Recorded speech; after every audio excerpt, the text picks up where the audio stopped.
What's going on, everyone? MetalBlade427 here, and I welcome you back to another episode of Sly Cooper and the Thievius Raccoonus. In the last episode, we finished up Tide of Terror, the first chapter to the game.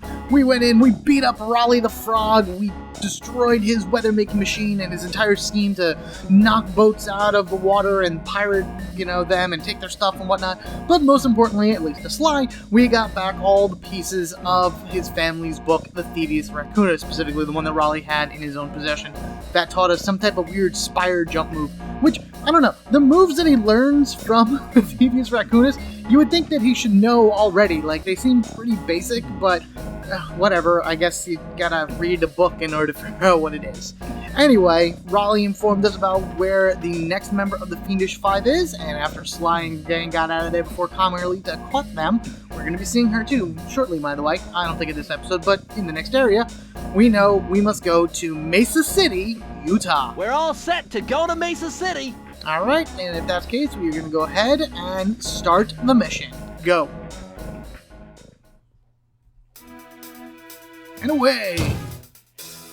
It had been a while since I'd been back in the U.S. Starting this journey in up, Paris, apparently. The notorious Mugshot. Ruthless muscle of the Fiendish Five. Strong man. What he lacked in brains, he definitely made up for in brawn. Turns out he wasn't always that way. He grew up as the run of the litter. Aw.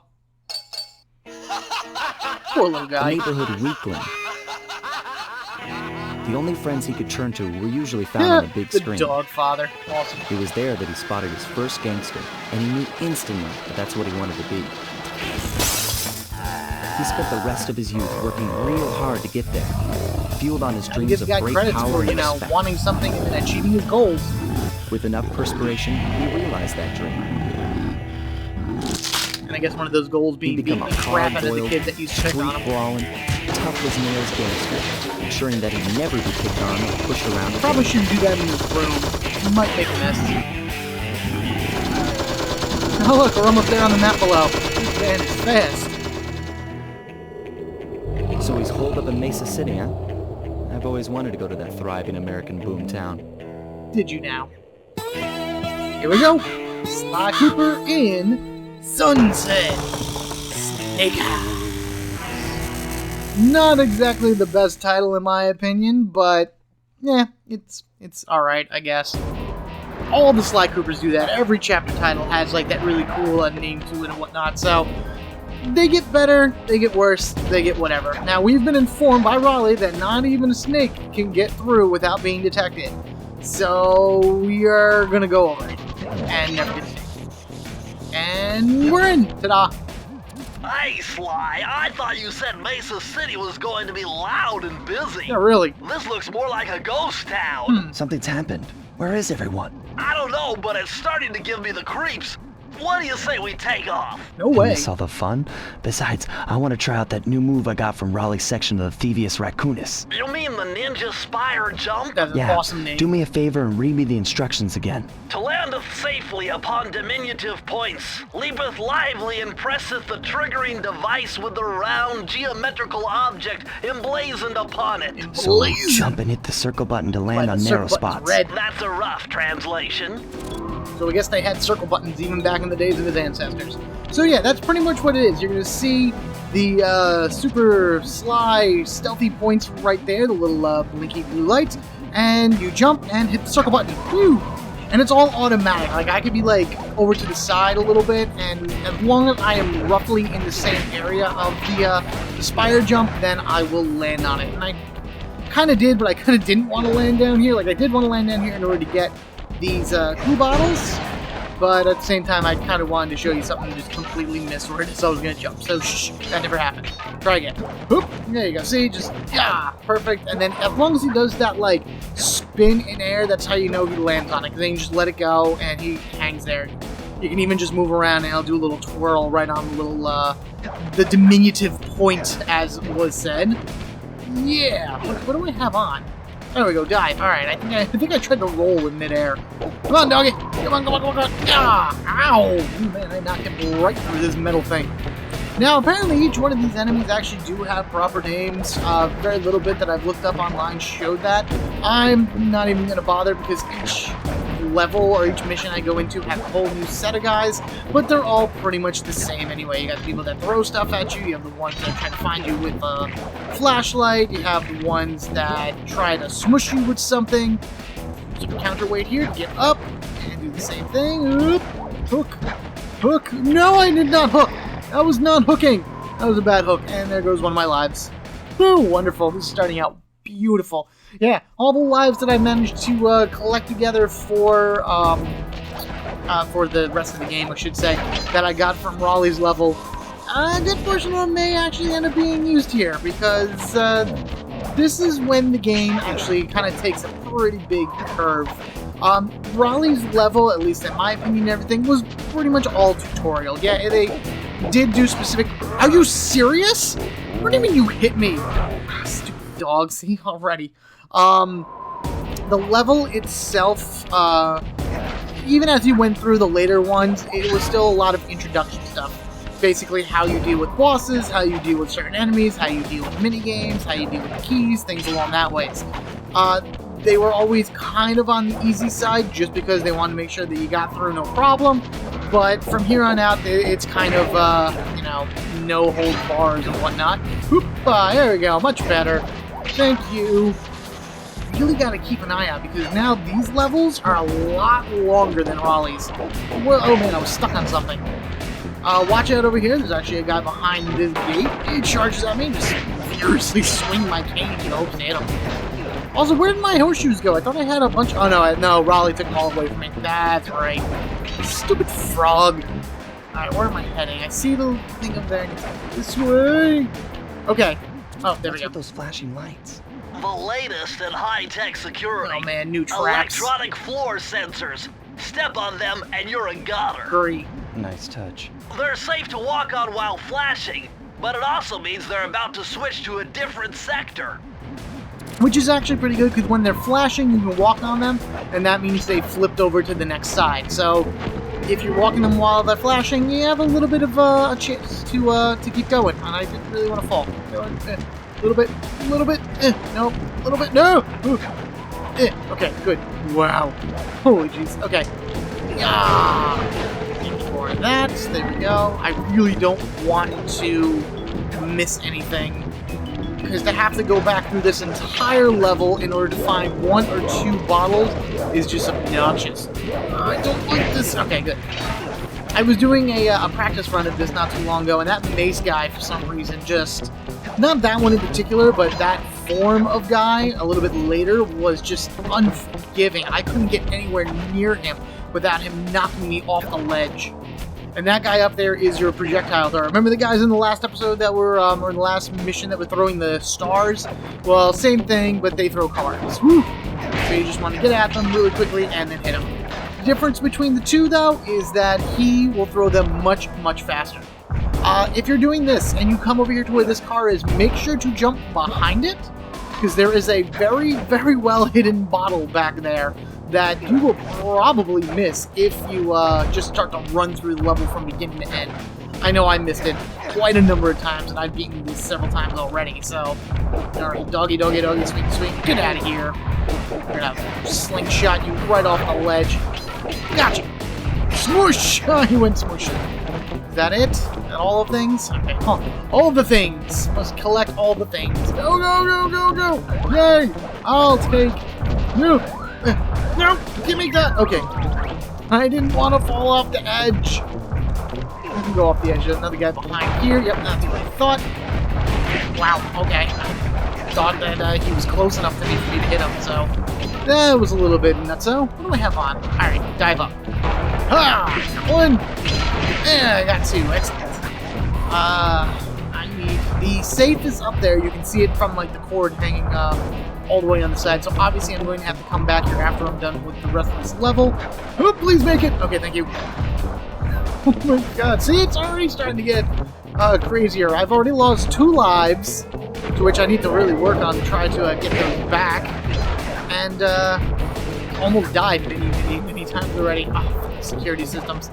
I mean, we should be used to these security lasers from going through some of Raleigh's levels, but as you can see, with the floor now doing its blinking thing, it just added an extra level of challenge to it all. And this isn't even the hard part. Like, Mugshot's area is kind of crazy. I mean, look at this.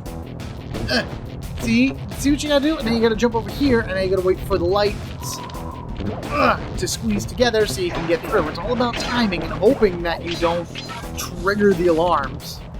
A lot of bottles around here. I see 5 of them. I hope that's all it is, because I don't really want to run around and hunt for anything but bottles. No, this is it. Alright, good. 1, 2, 3. And the last 2 are in here. 4, 5. Excellent. 40 and done. Let us head ourselves back to where the vault was and open her up. Don't have to worry about any security system, only because you should have taken it all out along the way. But of course, everything else can kill you. But I have 2 charms on me, so I don't want to lose any of them. Rocking back and forth, how do these things not fall off the ledge? Oh, and of course, if you get smushed, you die.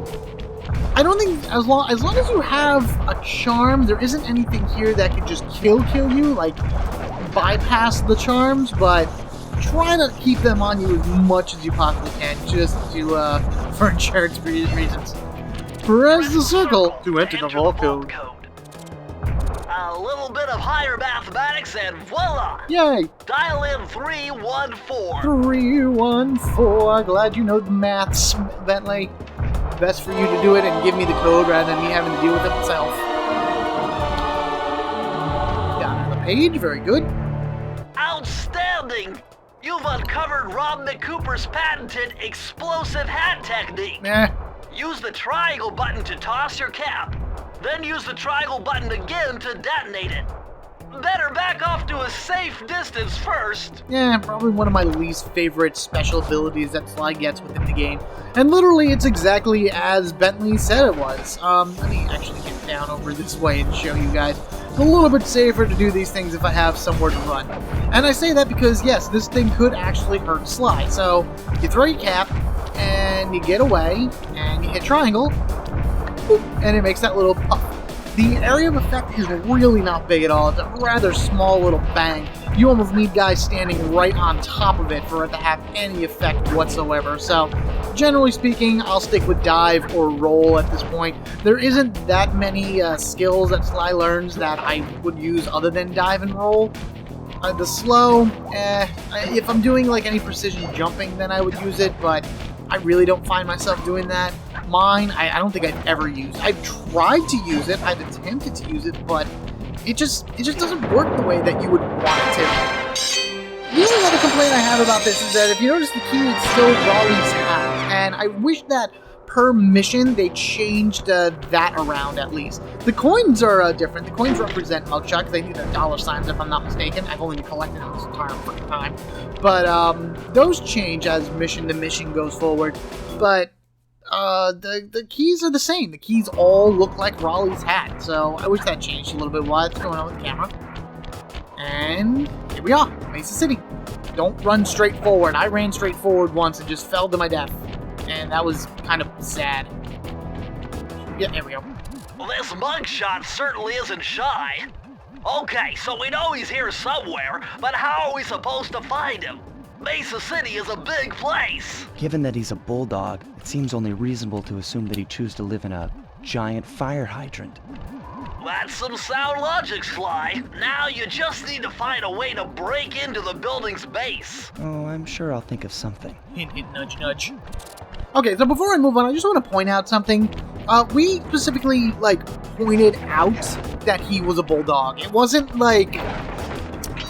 It's... I don't know, it's supposed to be the anthropomorphic character. So, human-like features for animals and everything.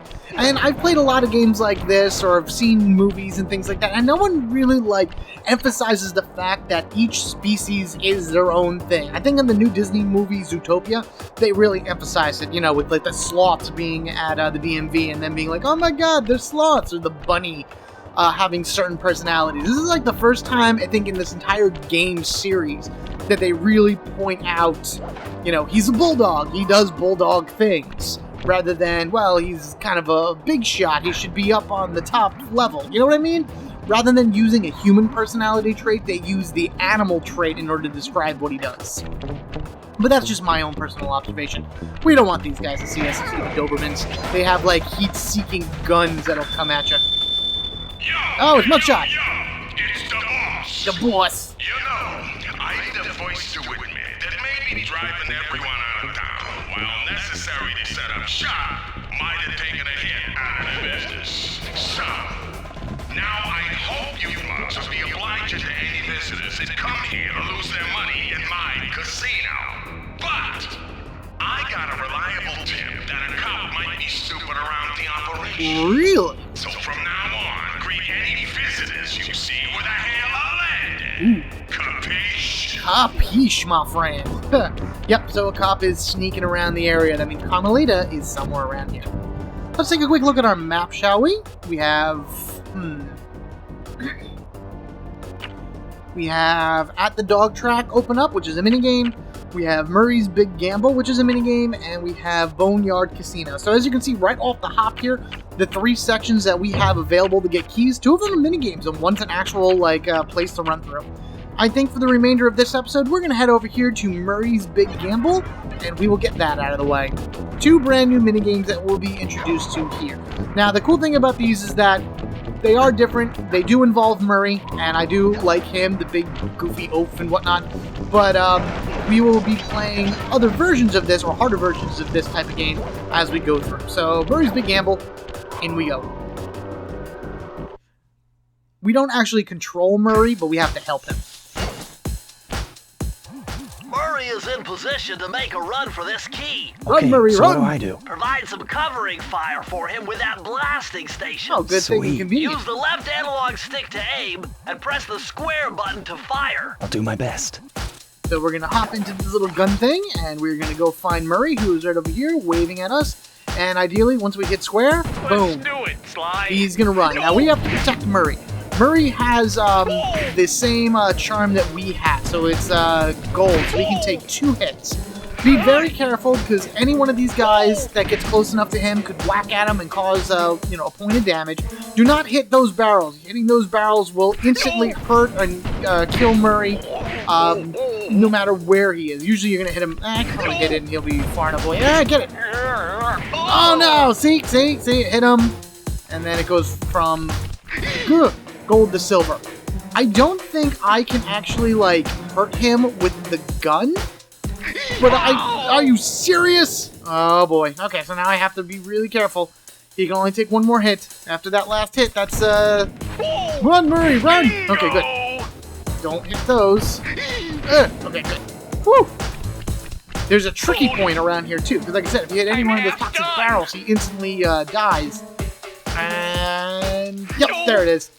That's the one that tricks you. It pops open and you're like, oh my god, something's coming out of it, and it happens to be one of the toxic barrels, and he gets killed, which is not good for Murray's right now. Look at that jelly shake. Jeez. Poor Murray needs to get on diet. No! Get him! Okay. Go, no! Get the machine guys! Nobody is going... Oh, are you... Hey!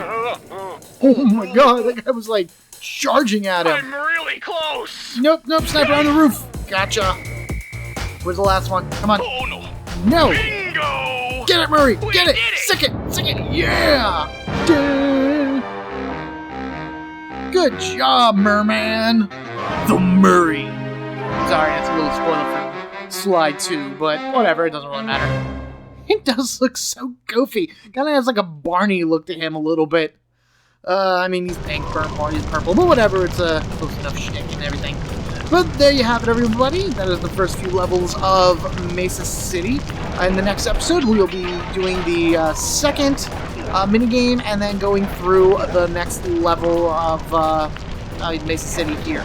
In our attempt to get all the pages of Thievius Raccoonus back and go and confront Mugshot the Bulldog, who I despise so much as a boss. And you'll see that when we get there.